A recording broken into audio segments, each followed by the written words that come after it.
Hi everybody, happy February 2024 for the Adventure and Year of Flavor. For this month, it's going to be elderberries, and I know we talk a lot about elderberry for health, but this topic and the slant we're going to take is going to be on its flavor and taste. So a big thanks to the Lawrenceburg Public Library for sponsoring our kits, and the Friends of the Library for sponsoring our kits and our programs, and mostly you for registering, expressing interest, and coming in and checking them out, and then going home and exploring on your own. So the flavor adventure with 7th Street Gifts and me, Carissa, I'm from 7th Street Gifts, a little shop in Newport, for February again is the elderberry. And again, I know especially in cold and flu season and in the wake of COVID and then the post-COVID, we have thought so much about elderberry and echinacea and other helpful herbs and botanicals for immunity and health. But again, we're going to focus on the flavor of elderberry with this topic or this kind of approach more so than the germ blasting abilities. So elderberry has a really strong and intense flavor, and that's why it's generally kind of sweetened or carried with other things when we taste it in syrups or candies. Another thing worth mentioning is oftentimes the elder flower, which obviously comes before the berry, is used in a lot of culinary, especially European baking, syrups and flowers and teas and kind of like fancy cocktails. So as well as the berry, which obviously comes after the flower, it was worth mentioning that the flowers are oftentimes incorporated just the same as in berries, and they have like a lighter, more citrusy, kind of easier to incorporate into culinary dishes flavor than the berry itself. Now the berries themselves that look just like this, the poster that Denise did for us, they have a really complex, woodsy, floral, and astringent flavor. So you know how black teas from last year, the year of tea, if you did that program with us, some of them had a particularly like strong astringent flavors. They almost made you like pucker or like a dryness. Well, elderberries are very, very similar in that. Their deep color is almost like a blackish purple, like a plum skin, deep mauve, and it reminds me a lot of like the color of a wild grape or the wild pokeberries that grow around here a lot that are poisonous, so we wouldn't confuse them in eating. But in the look of like when you press them and kind of the ink or the color they produce and the way they pop and feel are very, very similar. And along with the wild grapes, the elderberries also grow in clusters very similar like that. So just like this picture again, the clusters are a little looser than grapes, but they grow on a stem and then you pluck them off. So they're very grape-like. So because of the strong astringent flavor and the dryness, elderberry juice or elderberry tea or tisane blends really well with other spices and sweeter juices. It also takes sweetener as well, like honey and of course sugar, agave nectar, stevia, things of that nature. But some juices like blueberry, blackberry, and raspberry are super sweet and they're incredibly expensive. And if you're lucky enough to harvest them on your own, you oftentimes get really small amounts of each. So it's a really, really good blending or carrying juice for your other berry juices or even apple juices that you want to kind of extend or make kind of a new complex blend or flavor on your own. We could talk and talk and talk and talk about elder flowers and berries and trees because they have such a long-standing history. Dating all the way back to Hippocrates and his medicinal writings and his diets and his basically philosophies on clean living. He references the elder flower and berry numerous times in his writings. So this goes back to people who were literally chiseling onto stone plates to write down recipes and properties. It also has a lot of mythical and magical lore along with its medicinal abilities and lore, so a lot of fantasies and fictions and fairy tales talk about the elder bushes and trees or hedges where magical entities live or kind of portals into other gateways. So the elder flower itself and berry and bush really has just a historical history. It goes way, way back and all the way into stories to medicine to now what we're talking about is culinary kitchen making today. That being said too, elderberries and elder bushes typically for many, many years were gathered in the wild, and they grew kind of wild and sporadically through woods and forests. So the cultivation of them, where you would have like an elderberry farm or even like a part or section of your own homestead, where you'd have sections of elderberry shrubs planted specifically to harvest and kind of like as a cash crop or a personal medicinal crop, is quite new. So they were generally just kind of self-sowing, and they gathered or grew all on their own, kind of nestled in with rose hedges and other just wild brambles. And you would kind of pick them as you sort of would like crafting or wild harvesting like you would with wild berries or herbs or something. So something to be said about that. When we start to cultivate them, and they do grow well around here, that information is in your handout, and then along with your QR code to go to our website to learn more. If you decided to cultivate them, even if it was just a bush or two on your own, or you saw like a farm or a place that did that elderberries for a cash crop, it's incredibly important to know that they spoil very quickly once they're harvested. And I mean quickly, like within a 2 to 3 hour window. So like by the time you picked them and maybe like had an afternoon and then walked all the way back to your spot, even if you were just in the woods or your yard, it could be a window big enough for them to go bad. So 4 hours at most. So when you do harvest them, you generally would want to pick them right away and drop them on ice, like little bowls of ice, or pick them close to where you could take them right into a refrigerator or a super cool spot, or even like into a creek water in like a basket or net, because they just don't last long at all. And that's another reason why we don't see elderberries at farmers markets or like in specialty shops, even like a Fresh Time or a Whole Foods or something. Like you see other berries like blackberries, raspberries, even gooseberries sometimes.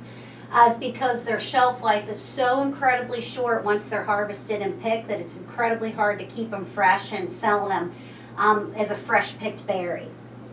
So that being said, you're almost always exclusively going to find them stored dried. And those are going to be like what you get in your ounce of elderberries are going to be dried. And they just look like little tight dried grapes or raisins. They don't have that plumpness and the sweetness that a raisin or fig has. But they look really, really similar. They look like just a super dry, tiny little wild grape or a raisin that like didn't hold its moisture or viscosity. So as we use them in culinary and in our kitchen for our teas and recipes, we reconstitute them, which is just a fancy way of saying that you're going to take something that is dried and add hot water to it and basically plump it back up and then pull the juice or the tisane out of that. Okay? So you would always see elderberries dried, and that's important. And another thing about elderberries, if you ever did go out and harvest them and pick little handfuls of them, you would not be able to munch on them like you would a blackberry or a raspberry or other blueberries that you can go collect in the wild or like in homesteads. You have to cook them first. So that's another reason why they're always stored dry, and they're seldom sold in like produce sections or at farmers markets raw, because we don't have the education yet to know that you wouldn't just take a couple of them and pop them in your mouth like you would another berry. They have low levels of toxicity that come out the minute you expose them to heat and water. It kind of leaches and pulls them out and deactivates them, but if you eat them raw, you can get sick from them. So it's super, super, super important to always heat or cook your elderberries first.